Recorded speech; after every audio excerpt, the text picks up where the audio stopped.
Hello नमस्कार श्री स्वामी समर्थ। स्वागत आहे तुम्हा सगळ्यांचं माझ्या YouTube चॅनलवरती। आजचा दिवस तुम्हा सर्वांना खूप छान सुखाचा आणि आनंदाचा जाऊ देत हीच मी स्वामींच्या चरणी प्रार्थना करते आणि आजच्या व्हिडिओला सुरुवात करते। पण त्या अगोदर तुम्ही माझ्या चॅनलवरती जर नवीन असाल तर चॅनलला सबस्क्राइब नक्की करा। त्याचबरोबर कमेंटमध्ये श्री स्वामी समर्थ लिहायला अजिबात विसरू नका।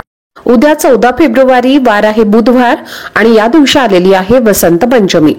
वसंत पंचमीच्या दिवशी माता सरस्वतीची पूजा केली जाते आणि वसंत पंचमीला माता सरस्वती ही पृथ्वी तलावरती अवतरलेली होती म्हणून हा दिवस तिला समर्पित असतो। तर हा जो दिवस आहे तर तो विद्यार्थ्यांसाठी अतिशय महत्त्वाचा असतो, कारण या दिवशी त्यांच्या शिक्षणाची सुरुवात करण्यासाठी आणि अभ्यासामध्ये यश मिळण्यासाठी खूप हा दिवस महत्त्वाचा मानला जातो। या दिवशी सरस्वतीची पूजेसोबतच उपवास सुद्धा केला जातो आणि पिवळ्या रंगाचे कपडे सुद्धा परिधान केले जातात। या दिवशी घरामध्ये आणि शाळेमध्ये सुद्धा सरस्वती देवीची पूजा केली जाते। सरस्वती माता ही ज्ञानाची आणि विद्येची देवता मानली जाते, त्यामुळे शिक्षणामध्ये आणि अभ्यासामध्ये यश मिळवण्यासाठी तिच्या पूजाही केली जाते। तर या दिवशी हा जो दिवस आहे तर तो अतिशय खास यासाठी मानला जातो। या दिवशी आपण सरस्वती मातेची पूजा केली तर आपल्याला प्रत्येक क्षेत्रामध्ये यश मिळतं। तर आजच्या व्हिडिओमध्ये तुमच्यासोबत मी एक अतिशय प्रभावी असा उपाय शेअर करणार आहे। तुम्हाला असे 5 उपाय मी सांगणार आहे जे विद्यार्थ्यांना आवर्जून उद्याच्या दिवशी करायचे आहेत, किंवा आई वडिलांनी आपल्या मुलांसाठी सुद्धा हे उपाय केले तरी सुद्धा चालतील। तर आजच्या व्हिडिओमध्ये मी हे सगळी याची डिटेल माहिती तुमच्यासोबत शेअर करणार आहे, त्यामुळे व्हिडिओ हा स्किप न करता शेवटपर्यंत नक्की पहा, जेणेकरून तुमच्यापर्यंत योग्य ती माहिती पोहोचेल। आणि चॅनलवरती जर तुम्ही नवीन असाल आणि असेच जर तुम्हाला माहिती पूर्ण व्हिडिओ बघायला आवडत असतील तर चॅनलला पण नक्की सबस्क्राइब करा।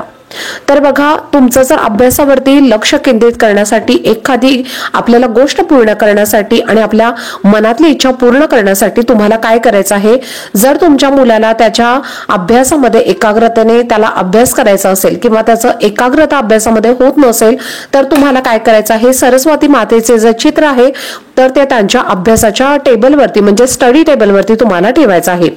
असं जर तुम्ही केलं तर अभ्यासामध्ये त्याची गोडी निर्माण होईल, मुलांची स्मरणशक्ती सुधारेल, त्यांची बुद्धी जी आहे तर ती तीक्ष्ण होईल आणि शार्प होईल, त्यामुळे त्यांचा अभ्यासामध्ये लक्ष हे केंद्रित होईल आणि यशाची सुद्धा त्यामुळे त्यांना प्राप्ती होईल। तर उद्याच्या दिवशी तुम्हाला सरस्वतीची पूजा ही करून घ्यायची आहे। जर तुमच्या मुलाला अभ्यासामध्ये रस नसेल आणि त्याचं लक्ष जर अभ्यासामध्ये विचलित होत असेल किंवा डायव्हर्ट होत असेल तर तुम्हाला देवी सरस्वतीची पूजा ही आपल्या मुलाला करायला लावायची आहे। मुलांच्या हाताने तुम्हाला करायची आहे, तुम्ही स्वतः करायचे नाहीये। पूजा करताना पूजेमध्ये पिवळ्या रंगाचा फूल आणि पिवळ्या रंगाच्या अक्षदा म्हणजे पिवळ्या रंगाचे तांदूळ तुम्हाला सरस्वती मातेला अर्पण करायचं आहे।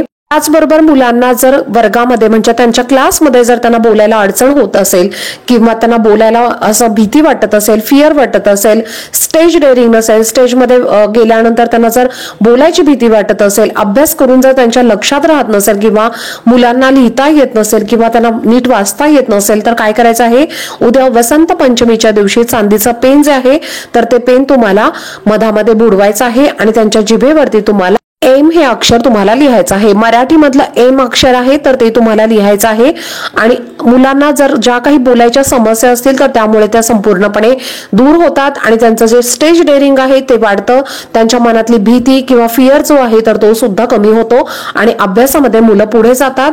तर त्यासाठी तुम्ही हा उपाय मुलांसाठी उद्या नक्की करा। मुलांसाठी मुलींसाठी तुम्ही हा उपाय सगळ्यांसाठी करू शकता। जे काही मी उपाय तुमच्यासोबत मुलांसाठीचे शेअर करत असते तर ते सगळे मुला आणि मुलींसाठी दोघांसाठी तुम्ही करू शकता।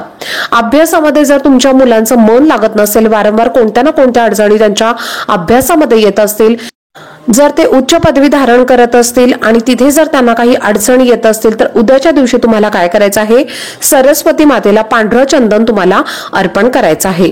तर यानंतर तुम्हाला ओम सरस्वते नमः या मंत्राचा 108 वेळेला जप करायचा आहे। एम या अक्षराचा सुद्धा तुम्हाला 108 वेळेला जप करायचा आहे। एम हा सुद्धा अतिशय प्रभावी असा बीज मंत्र आहे, तुम्ही गुगलवरती पण सर्च करू शकता हा मंत्र। तर या मंत्राचा तुम्हाला किंवा तुमच्या मुलांना तुम्हाला जप हा 108 वेळेला करायला सांगायचा आहे, त्यामुळे मुलांना अभ्यासामध्ये यश मिळते। आणि त्यानंतर पुढची अजून एक गोष्ट तुम्हाला करायची आहे, मुलांची स्मरणशक्ती वाढवण्यासाठी, मुलांचा अभ्यास लक्षात राहण्यासाठी उद्या वसंत पंचमीच्या दिवशी मुलांना त्यांच्या हाताने गरजू लोकांना पेन दान करायला द्यायचं आहे। 2 पेन किंवा 1 पेन आणि 1 वही अशा पद्धतीने तुम्ही दान करू शकता, किंवा 2 पेन 2 वह्या अशा पद्धतीने सुद्धा तुम्ही दान केलं तरीही चालेल। तुमच्या यथाशक्तीनुसार तुम्ही हे दान करायचं आहे। असं केल्यामुळे मुलांचे सर्व दोष हे दूर होतात आणि मुलांची स्मरणशक्ती सुद्धा तीक्ष्ण होत असते। त्यांचे अध्यात्माकडे मन वळवण्यासाठी आणि सरस्वती मातेच्या चरणी तुम्हाला पेन अर्पण करायचं आहे आणि अर्पण केलेलं पेन तुम्हाला तुमच्या मुलांना अभ्यासामध्ये वापरायला सांगायचं आहे। अशा पद्धतीने हे काही छोटे छोटे उपाय आहेत, तर ते उद्या आपल्या मुलांसाठी सगळ्यांनी करायचे आहेत। या सगळ्याच्या गोष्टी तुम्हाला मी सांगितलेल्या आहेत, तर त्या तुम्ही सगळ्या करू शकता, किंवा त्यातली एखादी जरी तुम्ही उपाय जरी केला तरी सुद्धा चालेल। उद्या तुम्ही हे उपाय नक्की आवर्जून करा। उद्याचा जो दिवस आहे तो मुलांसाठी आणि विद्यार्थ्यांसाठी खूप महत्त्वाचा आणि अतिशय खास असा मानला जातो, त्यामुळे तुम्ही हा उपाय नक्की करा। जे काही उपाय तुम्हाला मी सांगितलेले आहेत, तर ते सगळे लहान मुलांपासून ते मोठ्या मुलांपर्यंत सर्वांसाठी तुम्ही हे उपाय नक्कीच करू शकता। तुमच्या अजून काही शंका असतील, प्रश्न असतील, तर ते सुद्धा तुम्ही मला कमेंट करून नक्कीच विचारू शकता।